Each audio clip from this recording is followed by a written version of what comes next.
Everybody's talking about the US dollar. And nobody's taking for granted its continued global dominance anymore.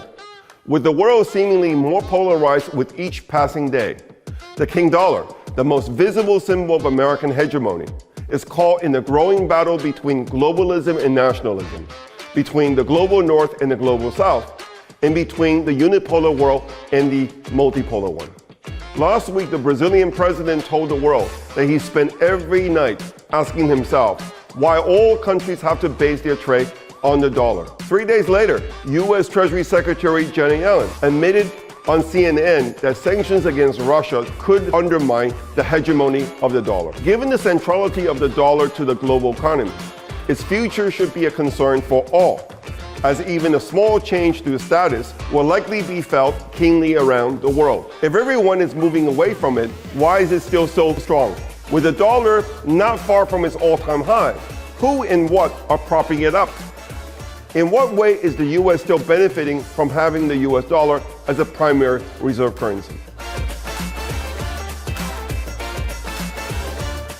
The only reason why a country would want to be an issuer of reserve currency is because it gets to borrow more cheaply than it would otherwise. If foreigners are willing to hold U.S. assets for lower returns than what Americans are able to get out of foreign assets, it would allow Americans to permanently consume more than they produce.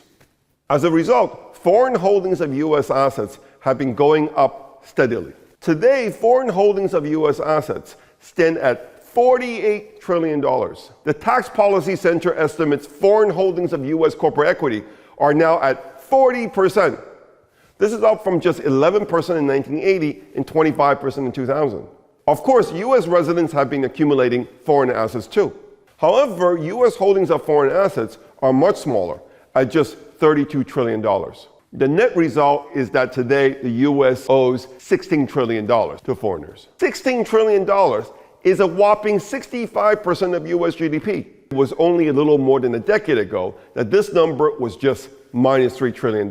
How did it happen that the net liabilities of the U.S. to foreigners increased by more than 500% since the end of the Great Recession in 2010? But this started to change 10 years ago. U.S. assets began to produce higher returns than foreign assets. Since 2011, U.S. stock market has gone up 390%, while that of the rest of the world went up by only 160%.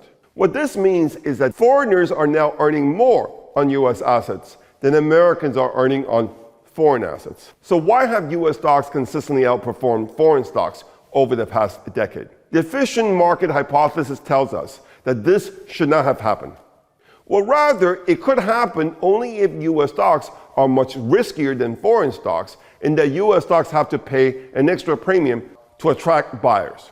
But the U.S. stock market is generally viewed as one of the safest stock markets in the world. So what's going on? 3 economists at UCLA and the Federal Reserve Bank of Minneapolis recently looked at this puzzle and came up with a good explanation. In a paper entitled "The End of Privilege: A Re-examination of the Net Foreign Asset Position of the United States," they argued that the outperformance of U.S. stocks over the past decade reflect an unexpected rise in the profitability of the U.S. corporate sector, which reduces the share of value added going to labor and capital and increases the share going to the owners of monopolistically competitive firms who are increasingly foreigners. Their conclusion is powerful because you don't have to be an economist to get it. What they're basically saying is that the importance of monopolies or near monopolies with high profit margins have gone up in the US over the past decade.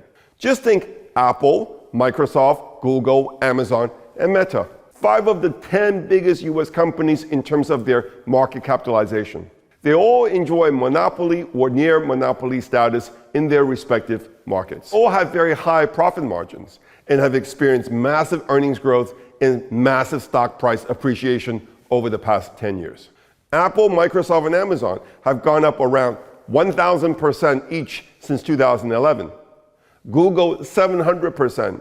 Even Meta has gone up more than 500%. Their monopolistic power also comes from the fact that they're cash machines. This means that they have almost unlimited budget for research and development. This means that they can buy up technologies that they don't have or competitors that they fear. The supremacy of these companies is the reason why the US dollar is so strong, and the US dollar hegemony has no competition right now. The future of the US dollar does not depend on whether China is paying for Saudi oil in RMB or in US dollar. While the Saudis may agree to get paid in RMB, it does not mean that it will keep its money in RMB. The future of the dollar depends on whether any other country decide to keep their money in RMB or in the US dollar.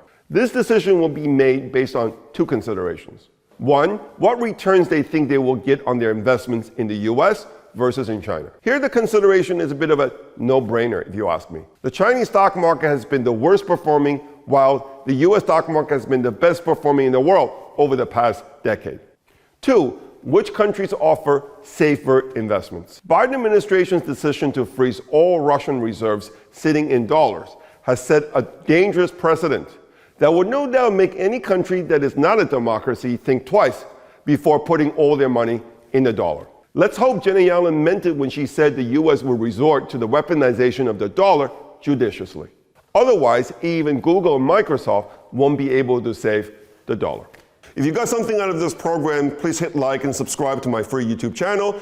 If you want to learn more about my investment strategy, come visit us at davidwunbound.com. Thank you for listening.